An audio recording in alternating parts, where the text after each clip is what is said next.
Est-ce que tu connais le jeu des dilemmes? Parce que j'en ai un pour toi. Est-ce que tu préfères écrire un roman super tendance et qui devient un best-seller aujourd'hui, mais qui aura mal vieilli dans 10 ans? Ou est-ce que tu préfères écrire un roman qui fait un gros flop aujourd'hui, mais qui deviendra un classique dans 50 ans?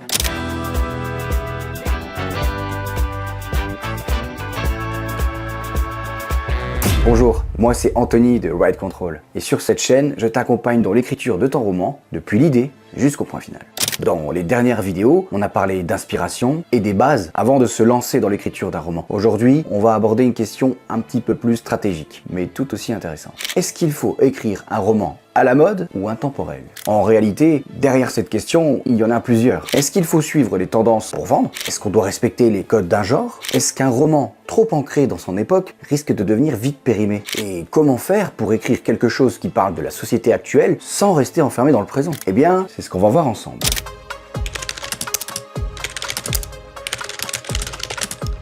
Aujourd'hui, il y a des genres littéraires qui explosent. La romantasy, les thrillers psychologiques, les romans young adultes ou la dark romance, les recueils de poésie contemporaine ou encore les romans dark academia. Bref, j'ai plein d'exemples en tête. Et on retrouve même d'un livre à un autre les mêmes styles de couverture très reconnaissables. Alors forcément, quand tu veux écrire un roman, tu te demandes si toi aussi tu devrais aller vers cette voie ou au contraire t'en détacher. Mais c'est normal, parce que tu es peut-être toi-même influencé par cette tendance. C'est ce que tu as envie de lire ou d'écrire. Ou peut-être qu'au contraire, tu ne t'y retrouves pas du tout et tu voudrais écrire le roman que tu n'as jamais trouvé en librairie. Dans tous les cas, en tant qu'auteur, c'est normal que tu t'intéresses de près à ce qui se fait actuellement sur le marché du livre. Parce qu'au fond, si tu cherches à publier ton roman et pas seulement l'écrire pour toi, tu dois prendre conscience des ouvrages concurrents et en quelque sorte comment ton roman va se placer dans ce paysage littéraire. Et ce paysage littéraire, en fait, il est constitué d'après les attentes, les habitudes de lecture et les envies des lecteurs. Alors oui, tu te dis peut-être que tous les livres se ressemblent et que tout ça est un petit peu formaté, que c'est dommage, que ça manque de variété. En vérité, les tendances, c'est ni bien ni mal, c'est juste un indicateur. Tu peux les considérer comme un baromètre. Elles te montrent ce que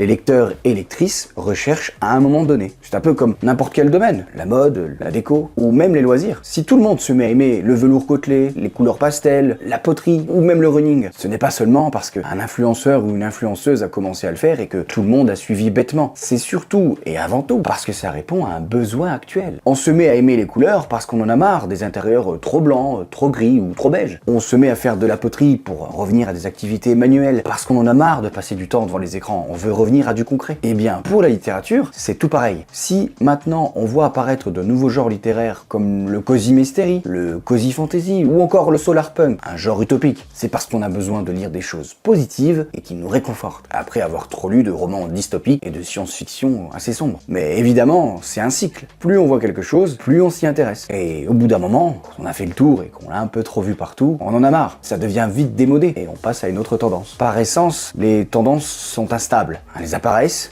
elles explosent et elles disparaissent. Parfois même très vite. Et surtout, ce qu'il faut prendre en compte, c'est que écrire un roman, ça prend énormément de temps. Quand toi, tu commences à écrire dans une tendance, le temps que le livre soit terminé et publié, tes lecteurs et lectrices seront peut-être passés à autre chose. À moins que ce soit une tendance qui dure, et là, tu es assuré d'avoir un certain succès. D'autant plus si les romans ne sont pas nombreux dans le genre. Mais la durée d'une mode, on ne peut jamais vraiment la prévoir.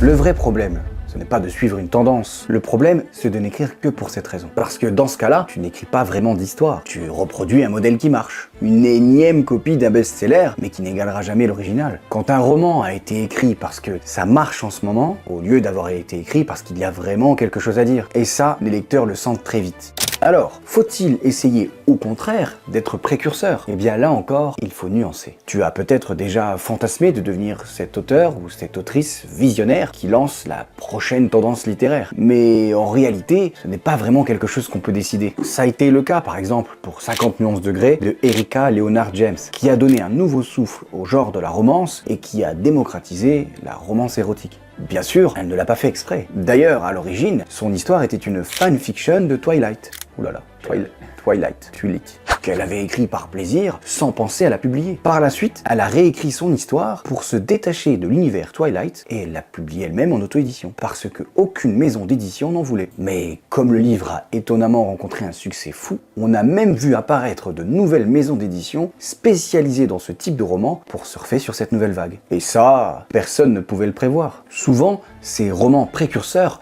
naissent simplement de l'intuition personnelle forte de la part d'un auteur. Quelque chose d'authentique. L'histoire est simplement écrite avec passion. Et donc, que ton roman s'inscrive ou non dans une tendance, l'important c'est que l'histoire reste intemporelle.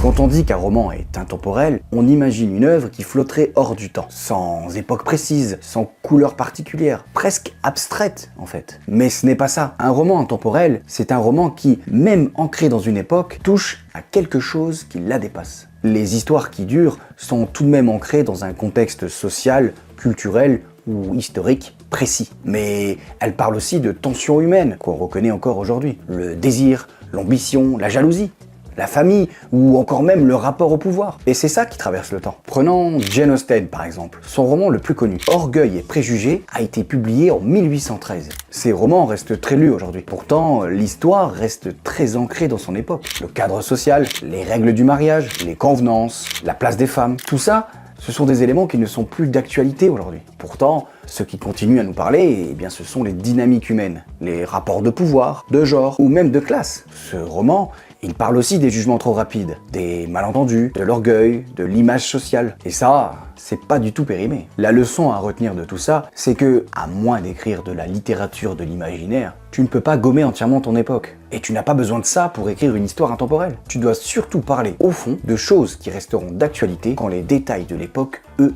auront beaucoup changé.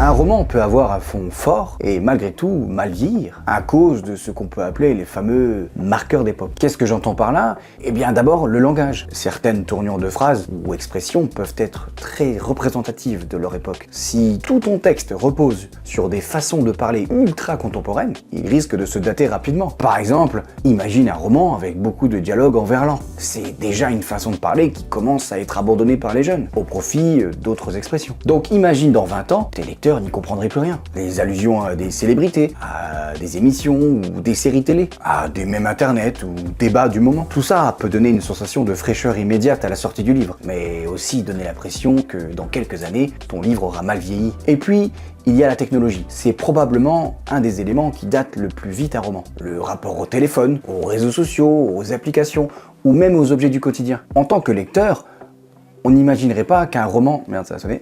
En tant que lecteur, on n'imaginerait pas qu'un roman paru dans les années 80 qui fait référence au Minitel revienne à la mode aujourd'hui. Attention, ça ne veut pas dire qu'il faut supprimer toutes les références à notre époque. Sinon, on finirait par écrire des romans dans un vide étrange, un peu irréel, où personne ne regarde rien, ça sonnerait un peu creux. Le but, ce n'est pas d'effacer le présent. Tu peux utiliser ces éléments, mais ils ne doivent pas être le seul moteur de ton histoire.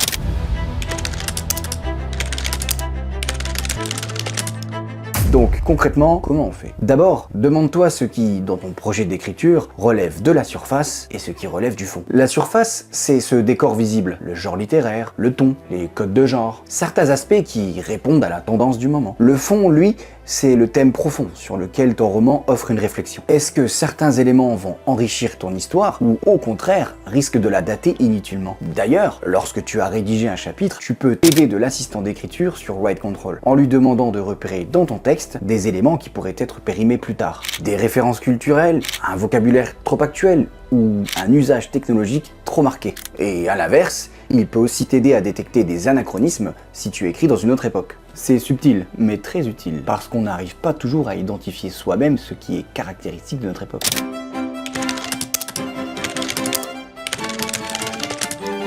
Si tu respectes tous les codes, ton roman est prévisible. Et au contraire, si tu ne respectes plus aucun code, tes lecteurs sont perdus. Donc, comme souvent en écriture, c'est une question d'équilibre. Tu vas devoir donner des repères, mais aussi créer de la surprise. C'est un peu comme dans un sport. Tu es obligé de respecter les règles du jeu. Mais tu vas devoir trouver ta propre stratégie pour gagner et trouver ta propre manière de jouer. Parce que quand tu choisis un genre littéraire, c'est une promesse que tu fais à tes lecteurs. En lisant un thriller, ils s'attendent à de la tension et du suspense. Et à l'inverse, en lisant une romance, ils s'attendent à de l'émotion et une happy end. happy-end. Et ça, tu peux pas y échapper, sinon il le vivrait comme une sorte de trahison. On n'imaginerait pas une comédie romantique avec un des deux héros qui meurt avant la fin, par exemple. Le ton n'est pas du tout le même dans ces deux genres de romance. Mais pourtant, tu n'es pas obligé de rentrer parfaitement dans une case. Dans ton roman, tu peux mélanger plusieurs genres. Tu gardes les codes principaux, tout en faisant quelque chose d'un peu différent de ce qu'on voit partout. Et ça crée quelque chose d'un peu plus personnel.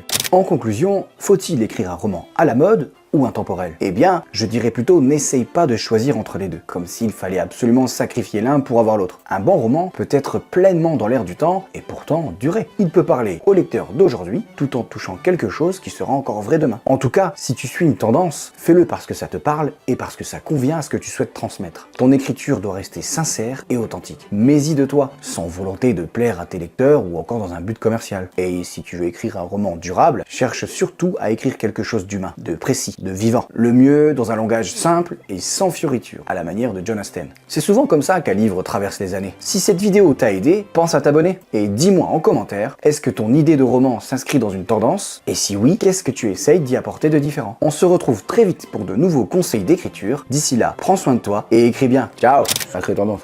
Ah bon là-bas. Il y a encore des morceaux de pommes à croquer ou pas? J'ai dit de la merde. J'ai dit de la merde, non? Ouais. Ah d'accord. T'as bien dit de la merde. J'ai dit dépend de la surface. Dépend ou